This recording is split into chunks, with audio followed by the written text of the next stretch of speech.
This is the Tri-State Time Machine. Each week, your host, Vanessa Hankins, and her guests share memories and stories about the past, the present, and the future of the Tri-State area. That's West Virginia, Kentucky, and the Ohio areas. If you used to live here, or you currently live here, you're going to catch yourself saying out loud, "Wow, I remember that." Now, here's Vanessa. Hey guys, it's Vanessa, and this is the Tri-State Time Machine. And today, it's a big day. It's a huge day, actually. It's our 100th episode.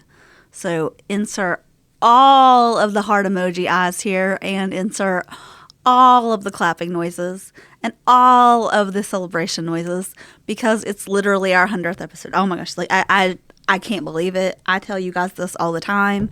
Every time you guys log in and listen to me, another week, another episode, I can hardly believe it. And here we are at 100. I just need to tell you guys how thankful I am. I tell you all the time, but I want to continue to make sure that you know.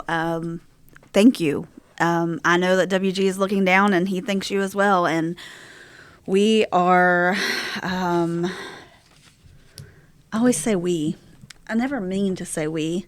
It just always comes out because this still feels like it's mine and WG's. It doesn't seem like it's just mine. It's an interesting dynamic, honestly, being by yourself in the podcast studio.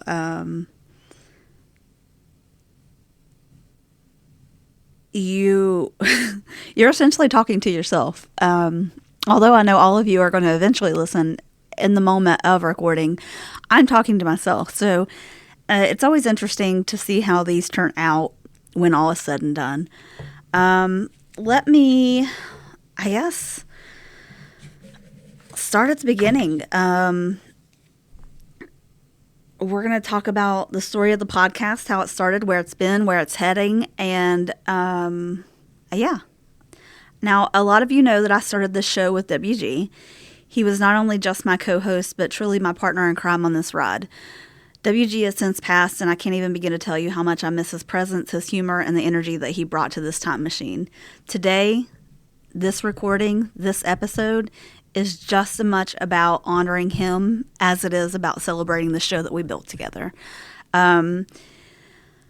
The very first spark of this podcast was the episode Welcome to the Huntington Tri-State Time Machine. And WG had a guest on, I believe. I can't recall who it was, but it was shorter, on the shorter end episode, but it's what kicked off the time machine. And it's funny to look at the numbers because it got like 5 downloads. We've come a long way. We've come a really long way. I can't remember the last time I seen 5 on our downloads. Usually we jump right into the 30s on release days, and it happens in moments. And for that, I'm truly amazed and happy, thankful.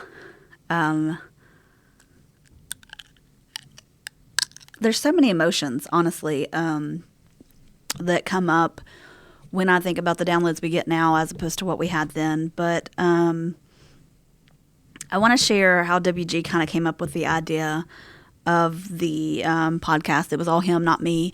During COVID, he really wanted to, he was a social butterfly. He wanted to communicate with his friends, and he wanted them to participate. He wanted them to be an active participant in his communication. And whether they liked it or not, that is how this podcast was born. He approached his boss and said, "Hey, what if I do this podcast and Realty Exchange sponsor us?" And they made it happen. And I'm forever grateful that they did, because it landed us where we are now. There's a lot in between, but yeah. Let's talk about the early days of when I came along, because I didn't come along until 1, 2, 3, 4, 5, 6, 7, 8, 9. Hold on. 9. I'm turning pages. You guys can probably hear. 10, 11, 12, 13, 14, 15, 16, 17, 18, 19, 20, 21, 22, 23, 24, 25, 26, 27, 28, 29, 30, 31, 32, 33, 34, 35, 36, 37, 38. I was the 38th episode. 38th. I was the 38th episode. And we said, let's head to Safety Town. And in comes myself and Hank Dial. And we had the best time sitting down with WG that day. I don't think that I have laughed so hard since that day. We just had so much fun. Anyone that remembers our dynamic will know that all we did was cut up. All we did was joke around and just let go and let the nonsense flow. I can't believe I was that many episodes in. That's so crazy. We'll have to have another episode when I hit my actual 100th episode. It won't be as special, but we'll have to do it. Early on, I remember like when we would release, we would get excited because people shared it on social media. We weren't even worried about how many people were downloading it. We just loved that people were sharing it on social media. And I'm laughing now, but it's kind of sad looking back because we didn't even realize what we were chasing after. We just knew that we wanted our people in our inner circles to follow us and listen to the podcast. And for us, that was enough. So what it has become, it's amazing. It's truly amazing. So let's go back to that Safety Town episode and let's hear a really good moment from then. We're going to touch on kind of everything that Safety Town kind of covers a little bit later. But what I remember, and Hank, I don't know, you might remember because I have a couple old photos of them. There used to be like a homemade jail and a homemade bank. And it just said bank, or it just said City Hall. Very generic. Yeah. Now, what buildings are on the track now? Because y'all probably have like corporate sponsors, or do you not? Yeah, we do. We have, well, not necessarily corporate. They can be mom and pops, local people. We try to get people in the vicinity, but we're welcome to anybody. We like money. We're a nonprofit, you know. But okay, and the stores and whatnot. Yeah, this isn't. I know. Everyone knows I'm an idiot. You can't actually walk into them, can you? They're not that big. Our police and fire are big enough. Well, all the buildings are big enough to go in, but our police and fire, the goal is to have them interactive to where the kids can go in and experience. I know in our fire building we already have a pole. Wait, hold on. Did you just say your fire department has a pole? Did you just say that? Vanessa, for the love of God, you're not training future oh, no. Let's put a Dalmatian in there or something. Should we? Can we? Yeah, I think so. I think we can get a Dalmatian. And it doesn't even have to be real, but there are two. I'm a big fan of pups. I know you are. So. Yeah, absolutely. Maybe we can talk to Courtney and work out something with them. We can work out something with the animal shelter. I will tell you, for our childhood and our youth, those were storage buildings. We really? kept the cars in there. That's where the cars went after the kids left. We always have them out before they show up and then spot. Okay. But then the doors would open up and you would slide the cars in there, and we would do maintenance and have spare batteries. And that's the mystery behind the facade. Okay. Right. Back then. Yeah. Because, I would just, Vanessa, you guys never wondered why the fire department building was so popular? And you're like, why do these kids want dollar bills? Yeah. It had to have been those retarees hanging out down there. I don't know. I know. Yeah. All right. Let me pull us out of this rabbit hole real quick. Okay. Do you have any funny stories of it? And I don't want anyone to be injured or anything, but I would think you put. I mean, what age is it? First grade, second grade? Second graders, 7 to 9 years old. Okay, so second graders. There has to be anything that you can kind of have a little bit of fun with as far as people hitting, like running over, hitting a fence or. So kids go in that far right corner. I don't know why. It's only like it's a very small turn right there in that corner, but they always go over the hill there and go into the little ditch line. It's like every class, there's at least 2 every time. And I think it's that they're saying hey to their friends. Because there's a straight stretch there where you don't really see anybody else, and then you come into that curve. So it always happens. It's like the old dog leg at First Street. Remember when you watch it? It always happens. They wave at each other, and all of a sudden they're like, "Help me!" Yeah. And what do you? I guess you have to go turn the car off and pull them out. So you don't have to turn it off. You just have to say, let go of your gas, because if not, you're going to run over me, and that happens a lot too. Because they're hand controlled. So gas and brake is on the steering wheel. I feel like I'm going to go to hell for laughing at all these things. This is, but I'm just picturing. You guys you obviously know what you're doing, because I'm picturing just like a whole parking lot of monkeys in cars. It's really funny because when I first started was literally a week before the pandemic hit and the schools shut down. That's correct. So the group that I had when I first started and was learning, fantastic. The kids we have now since we've opened, they didn't have formal schooling. This is like their first real school year. So a lot of like the social emotional that they missed in the beginning, they're not only coming in with that dynamic, but also like they've not had a lot of interaction with other kids, period. So they're coming in excited to be on their first field trip. A lot of my kids this year, this is their first field trip ever, was the trip to Safety Town. And they're they're driving. And they're driving cars. So, they've been surprising, but they've also been very comical. I think like my favorite story, and I think this is a safe one to share, we had a little girl this year. She was a Cabell County kid, and she was just a go-getter. Like, she was curly-headed. She's got the bows, the ribbons, the perfect traffic outfit. Like, she's planned for this day. Yeah. Like, mom and dad have planned her. They know about mom and dad. She told me all about mom and dad coming. This was an important day to mom and dad. Yes. It was an important Yes. day. Like, she is ready. She introduces herself, tells me who she is, what her mom went, what she drove when she came, what her dad drove. Grandma done showed her pictures of it, the whole 9. So the officer comes in, and he wasn't there able to like get the kids off the bus because they had a call. So they come after, and he comes in, and I was like, boys and girls, we have a visitor, and direct their attention to the back of the room, and she's the first one to raise her hand. She's ready to go. And of course he calls on her because she's very cheerful, and she's like, well, this is who I am, and does the whole introduction again. She's ready to go. And she's like, my mom drove this. And she's like, well, okay, I'm done. And he was like, so you didn't have a question? She's like, well, I do have one. And he says, okay, what is it? And she says, do policemen marry bakers? And he was like, I think they can marry like whoever they want, Right. And she was like, oh, good, because I want to be a baker. Oh, and my God. And she said, where's the building with she the was pole? adorable. She was adorable. So then when the fire department came, she did the whole spiel to one of the firemen. And I'm just like, oh my goodness. And the policeman, like, he didn't know what to do. Like, he's just blushing. You know she's coming for your job, right? Yes. She's definitely coming for your job. Oh my God, that's better than. And she brought me cookies too. She actually is like baking at home. She brought me cookies. It was fantastic. The future of America is bright. That is awesome. Oh my. It was so wholesome though, because she's like not date. Can you marry a baker? Yeah. Can you marry him? Because that's what I'm going to be when I grow up. And I'm going to marry, a Huntington hero. I'm going to marry a policeman or a fireman. I'm doing that. That's fantastic. That's a better story than I was hoping for.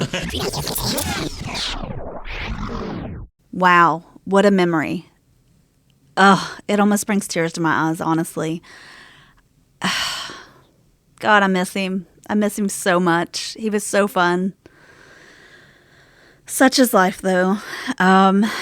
Let's talk a little bit more about the journey to get where we are today. We had some incredible conversations over the various episodes that we did. I think my most fun episode to record, besides the Let's Go to Safety Town, was Club Pompeo real, because he really tricked me on that one. He really pulled the wool over my eyes for sure.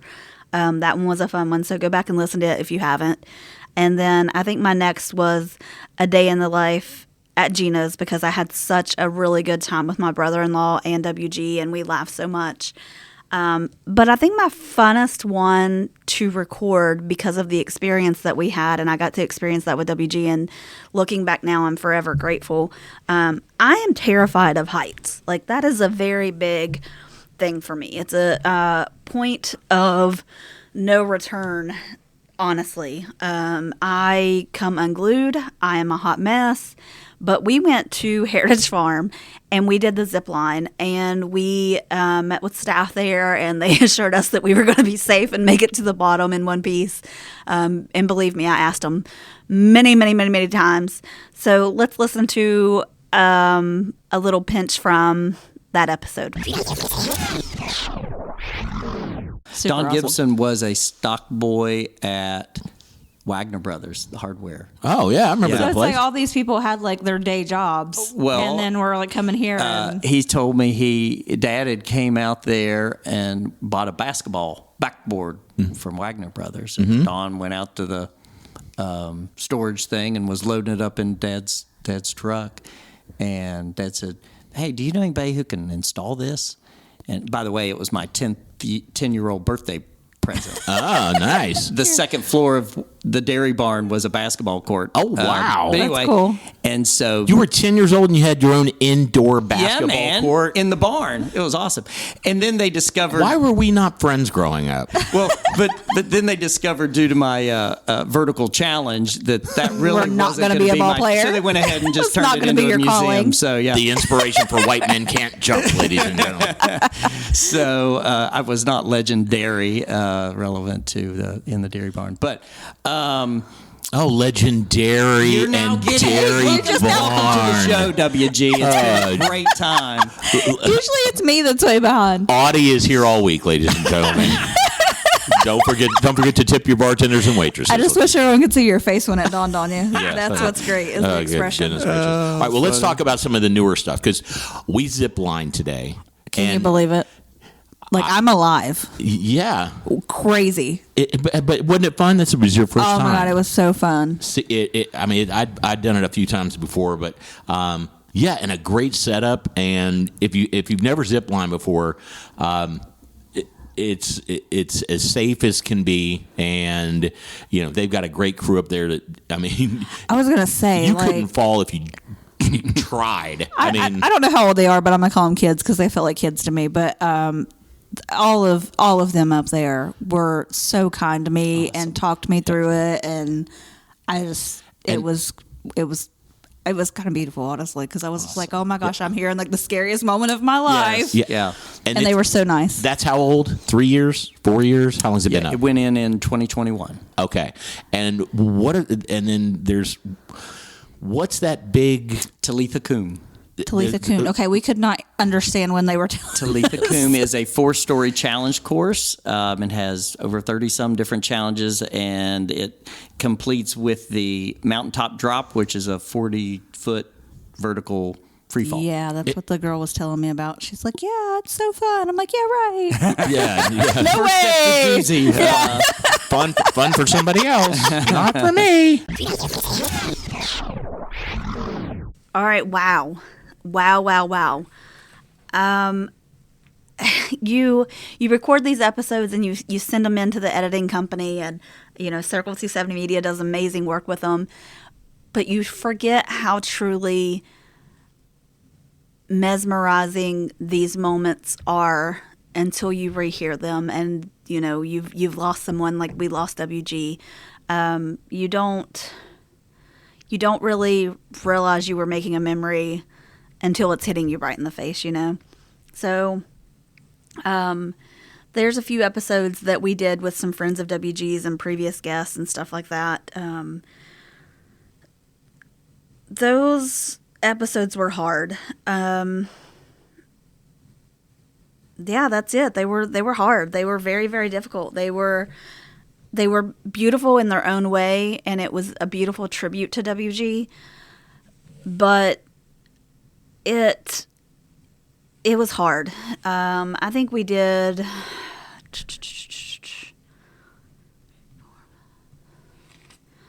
We did 8 episodes to pay tribute to WG because one episode was not enough. I still don't know that 8 was enough. I don't know that there'll come a day that I'm ever not recording and have him in my thoughts and wish he was still here with me. But such is life, again, like I said, and this is where we are. But I remember going into the studio and recording It's Time to Start Again. And I had had so much going on. I had lost my mom. I had lost WG. I felt like I had lost all control of everything in my life. And I don't want to get emotional, but the fact that you guys stuck with me and supported me and just listened in to what I had to say when I didn't even know what it was I wanted to say. I mean, it means the world to me. You guys will never know what you got me through. Grieving's hard. There's no other way to put it. Grieving's hard. And there's no experience that is the same as someone else's experience. Grieving teaches us things about ourselves that sometimes we don't want to learn, or sometimes we needed to learn, and we're thankful for it. But in my grieving journey, I've had a lot of things pretty much smack me right in the face out of the blue from missing WG and missing my mom. And not that the two are equal in any way. I mean, my mom is my mom and WG was a really good friend. But having lost both of them so close together, it really kind of jumbled in my mind. So my grief journey is very jumbled. But I wouldn't change it, I don't think. Looking back, it has made me and this podcast who we are today. It gave me the drive to want to go forward and show WG what this podcast had the potential of. And he knew it had potential. He just wasn't sure. Love his heart. He wasn't very tech savvy. Never even listened to podcasts, but yet he wanted to start a podcast. Like what is that even? I'll never understand. But since then, we've had some incredible conversations with so many people. We had the wonderful mayor on, Patrick Farrell. I mean, he taught he gave us some stories. I mean, wow. The man flew his jet over Huntington to impress his mama. What a what? It's crazy. It's crazy. And then, we had Dan on, and Dan was fantastic. I mean, I'll never top that one, I don't think. Dan has such a story to tell, and I would love to have him on again in the future. So, Dan Ferguson, if you're listening, please come back on. We would love to hear more from you. Allison White from SIP, she was fantastic. She came in, she rocked the show, she spoke so elegantly, and she just taught me a lot about the world of wine because, I mean, like I tell you guys and like I told her, I was completely clueless to the world of wine, and I love going to SIP now, and I love trying new things, and I love trying a wine when she suggests it. So we also had Mr. Brock Thompson on. We talked about food, music, and folklore. We talked about Huntington Parks and Rec with Lauren Patrick. We did a special love episode in February. That one was really fun, dating in the tri-state. We had a blast with that one. And of course, we had our spooky ghosts and ghouls galore last year, and we're doing those again this year. So that's really fun. But yeah, we've done a lot. We've covered many things with Alligator Jackson. We've covered video rental stores. We've covered cafeterias, rock music, Heritage Farm, WMUL FM radio, Buddy's Barbecue. Oh my gosh, that was such a fun episode. My daughter got to take part in that one, and Lauren Schultz got to make us some special sauces to try, and she made Carly a special little setup of her own, and she got to try some things. So that one was really fun. And I think another one that I want to throw back to and I want to hear a little bit about, because I know that it'll get you guys laughing, is the episode Riding the Train to Dreamland Pool. So let's check out a snippet from that one real quick. The show continues to build.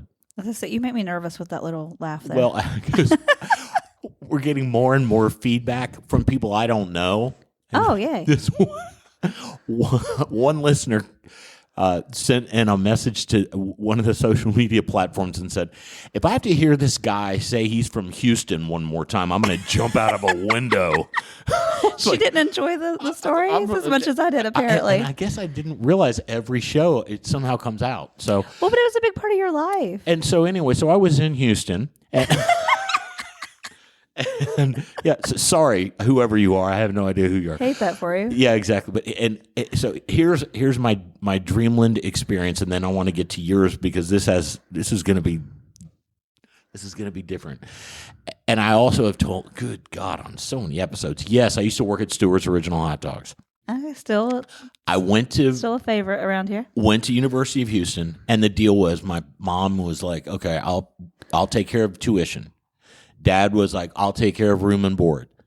But you got to get a 2.5 or the deal is off. Deal's off, yeah. So my freshman year, I got a 1.1. So at the end of year one, they were like, no, this is non-negotiable. This is, come on back. They stuck to their guns. Good for them. And I was like, damn it. Yeah. So I come back to Huntington for a summer and go to John Mant and say, hey, John, tell you what, could I possibly get that old job back? And he's like, well, I'll tell you, it's interesting timing because we just got hired to be to do the concession stand at Dreamland. Ah. And I was like, well, I'm not gonna make any tips or anything. Like you're not understanding why I'm coming to you. I've been cut off. Yeah. I was like, I don't know about that. He's like, well, I need a team that I can trust and all that. Well, I'll go down there until you find whoever you want. I just don't know if I need to make money though. Yeah, I'm like, I'd like to make something. So I went down to Dreamland Pool to work at the concession stand. This was like opening day or something. And I was and it's crazy. I was down there for I think one day, and I would have been 18 or 19, I guess. And I hope this doesn't come off creepy, but I mean, I was 18 or 19, and there are girls in bikinis all over the place. Everywhere. And so I told John, I was like, I'll take one for the team. If you need me to stay down here at Dreamland. It's a lot. I think, my experience needs to be there. Yeah, I was like, I guess if you trust me, and okay. And I don't know, there were like 6 or 7 of us down there, and we were all like 18 or 19. But yeah, and I can't remember what that girl's name was. It was the quote unquote manager of the concession. She was as sweet as can be, and there was another girl, Beth. Beth still lives here. Hi, Beth, if you're listening. And but so that entire summer, I was at Dreamland in the concession stand. Now, what I found out about Dreamland, and I guess this might be true of all pools, is adults don't come to the concession stand. They send the kids. No, they send the kids. So part of the joys of having children. Kids would come up with like $10 grasped in their hand. Oh yeah, because don't lose it, because I'm not giving you more. Yeah, and they like looking up at me, and they're like, "Can I get a frozen Snickers?" And I'm like, "Okay, $9." And they're like, "Really?" Your humor was not related. Yeah, they were like, "Okay." And yeah, they're just so trusting. And I never took it. I don't want to go to hell or anything. But I was like, not, they're like, can I get an ice cream sandwich? Yep. Here's the only thing. I only got one left. If I give you this ice cream sandwich, don't tell them where you got it. And the kids, and these like 7-year-olds are looking at me going, I have no. Okay. I was like, all right. Keep it to myself. This is just between you and I, right? And they're like, yeah, okay. I feel like you traumatize children. There's somebody that's going to listen to this and be like, oh my God, I remember him. Yeah, and the girl who was in charge would come over and go, WG, you got to stop screwing with these kids. They don't know if you're kidding or not. What else are you going to do when you're 18 and stuck in this summer job, though? And I was like, look, I'm not taking their money. I'm just messing with them. I'm giving them the correct change and everything. I'm not taking anything. I'm not trying to have Dad come up here and kick my ass. Yeah, exactly. The podcast has grown into something bigger than I ever expected. I actually went into a clothing store a while back, and the girl was like, "Hey, you're the girl with the podcast," and I couldn't believe it. Like, usually I get noticed because I'm the lady who does Safety Town, and that's cool, and I get excited about that. That's always fun. But I never got recognized as the girl with the podcast, so I thought that was really, really cool. It's kind of serendipitous of the world, really, when someone recognizes you in general, but like to be noted for the podcast, it had me on cloud nine. It really did. I sneak and find moments as often as I can to tell people about WG and tell them about the podcast and tell them about the dream that he had and what it's grown into. And I don't know that I'm ever going to quit doing that. I feel like it's just who I am as a person. But you had to be there. And a lot of you were, and I'm thankful for that. So, things that I've learned as a host and a storyteller, I've learned that not every every guest is going to be the ideal guest. It may be a great idea in theory, but once they get in here and they see the mics, some of them freeze up and some of them don't do that good. And some of those shows never make it to light. And that's just what it is. That's just how it goes. And so I've learned that. I've learned to try to bring comfort to our guests.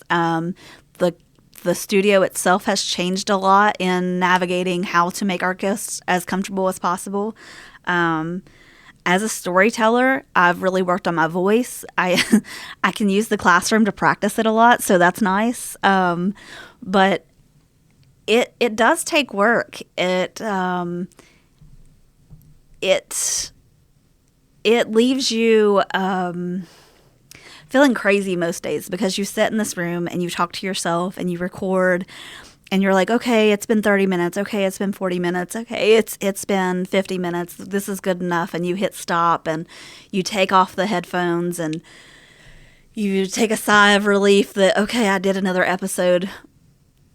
But then that's when the anxiety and the stress starts. Did I do enough? How many words did I fumble over? Did I leave people hanging? Was that a full thought, or was it just a half-assed sentence that my brain threw out there and then didn't finish the thought? Because that happens a lot. So I always worry if I'm being authentic enough. I always feel like I am, but at the same time, I do hold back a lot of the ways that I do and say things. A lot of that has to do with my wordy-dirt language. I am doing better at that, so you guys can be proud of me. This show has helped me say a lot less wordy-dirts. And that's what we call them in my family, wordy-dirts, instead of dirty words. You guys get it. Anyways,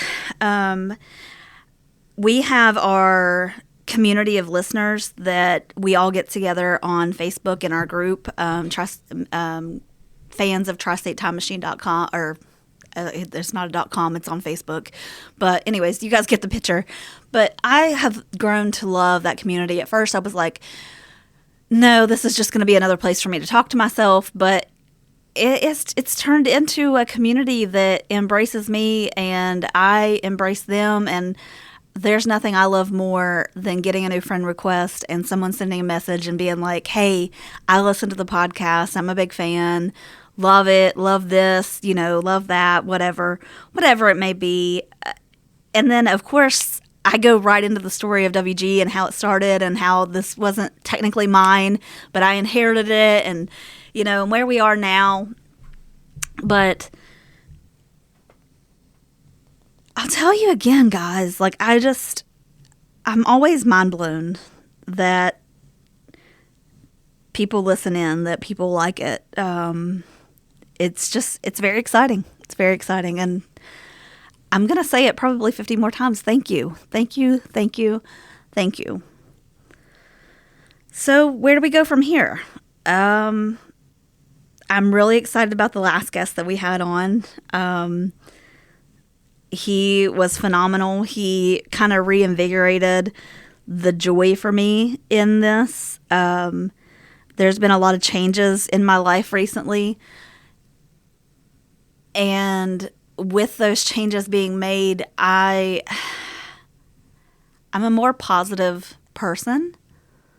And it's spilling over into this work. So I think the things that I'm excited about most is the guests. I think that the guest list at On the Time Machine is just going to exceed whatever expectation that I have for myself, because now it's not just me reaching out to people, it's people reaching out to me wanting to be on. And it's got to the point where I had to make a form like for people to fill out and kind of be able to narrow those down before we even have a conversation with the person,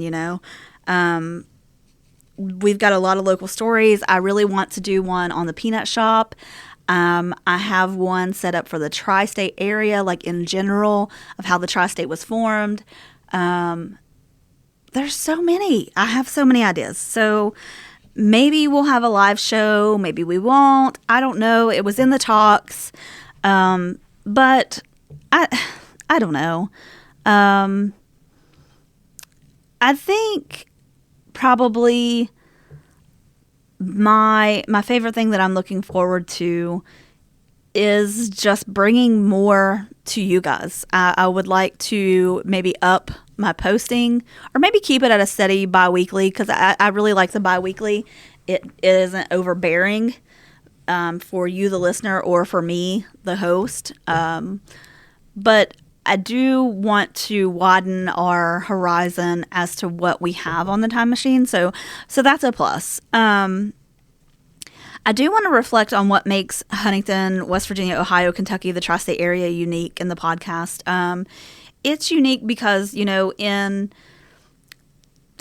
15, 20 minutes, you could have crossed the state line and been in West Virginia, Ohio, and Kentucky. You don't have that in a lot of places. So it's very, very unique. And each of those areas are unique in their own way. You go across the bridge into Chesapeake and it's a family vibe. You get into Proctorville, it's also a family vibe. You've got the Chesapeake Panthers, you've got the Fairland Dragons. And I'm a Chesapeake girl, so that's where I graduated high school. So it's a different vibe over there than what we have of the hustle and bustle in Huntington, but it's nice to have the slowdown. And then you get over into Kentucky, and it's like a triple slowdown. There's not a whole lot of hustle and bustle. People aren't really in a hurry to get anywhere. At least that's how it seems to me. Maybe I'm wrong. I don't know. But I don't know. Anyways, I want to continue local stories that we've highlighted and things that really matter to you guys, the listeners. So as long as you keep letting me know what matters to you and what you want to hear about, I don't think that we're going anywhere. I do want to try some fun segment ideas. So I'm thinking like top 10 moments countdown, behind the mic confessions, maybe a where are they now for past guests. I don't know. We'll see. Looking ahead, dream guests who I would love to have on the show. I would love to have the president of Marshall University on the show. I've said that a million times. It is so hard to work that out because he is such a busy man. But oh my, what he brings to the table. That man is single-handedly changing the dynamics in Huntington, West Virginia. He is bringing people together in ways that were unimaginable before. He is there's not enough great things for me to say about him. He's just doing phenomenal things for Marshall and for Huntington, and I'm so thankful for it. So, anyways, let's talk about, we've had episodes that took us all the way back to Huntington's boomtown days. We've shared memories of summer nights at Cannon Park. We've swapped stories about places that don't even exist anymore except in our hearts. Remember the episode where we dove into the history of the Memorial Arch? Or the one where we got everybody talking about their favorite old school restaurants? That one was really fun. Those episodes brought out so many memories from our listeners. And that's what I want to continue. And, the guests. We had musicians like Corduroy Brown, Ben Jam. We already talked about her, but we had Allison from Sip Downtown, and we had collectors, historians, neighbors who just have incredible stories to be told. And every single one of them brought a different piece of the tri-state puzzle. And along the way, I wasn't alone doing it. Jason came on board, and having him as a co-host has been one of the best parts of this journey. He has great humor, curiosity, and deep love for the community, and it just clicked. Honestly, when we started bouncing off each other, I really thought this was it, that I had found the right person to fill WG's shoes. But unfortunately, that didn't work out. No one is to blame for that. The magic wasn't there like I wanted it to be. And I think it's because I'm chasing a WG, and I don't know that I'm ever going to find that again. I hope that I do, for the listener's sake and for the sake of my sanity, because who likes sitting in a room talking to themselves? Not me. So it always feels nice to have someone to talk to. And I know that we keep talking about it, but, though he's no longer with us, a big part of WG's voice is part of the foundation of this podcast. We carry with him in every story that we tell. He got the ball rolling on this thing. So, and of course, none of this would mean anything without you, our listeners. You've sent in your own stories. You've corrected us when we missed details. You've shared episodes with friends. And honestly, you made this a community project rather than just a podcast. You are the heartbeat of Tri-State Time Machine. You really are. And I hope that you all know that every time you listen, you are the heart of this time machine. And without you, we are nothing. God, I'm just so thankful. It's so hard to move on when, I can't find the words to tell you guys how thankful I am, other than just saying I'm incredibly thankful. So what's next? The Tri-State's not out of stories. We're not even close. We've got more history to dig up, more voices to highlight, and more memories to share. The past 100 episodes were just a warm-up. The next 100, that's where it gets really exciting. So, let's do this. Let's keep doing this together. Let's keep talking about where we've been, where we are, and where we're going. And let's keep these memories alive together, guys. Really, I can't tell you enough how thankful I am. Thank you guys for riding along with us on this journey. It just means so much. I don't want to get too far into it because then I'll start crying, and God knows that's never fun, especially when you're recording. But, it feels like we're really in this together, and I just want to make sure that I tell you guys how incredibly thankful that I am that we've made it to 100. I want you to know from the bottom of my heart that this time machine is yours. So stick around. The journey's far from over, guys. So happy 100th episode to you. Happy 100th episode to me. And we'll see you guys on the flip side, okay? We are out of here. Thanks for listening to the Tri-State Time Machine. If you have a memory you want Vanessa to talk more about, just send her an email at tstm@mail.com or post a comment on the Tri-State Time Machine Facebook page. Did you like the episode? Be sure to share it with friends and family. It's the only way we can continue this fun work that we do. You can find a link in the show notes that you can use to share it.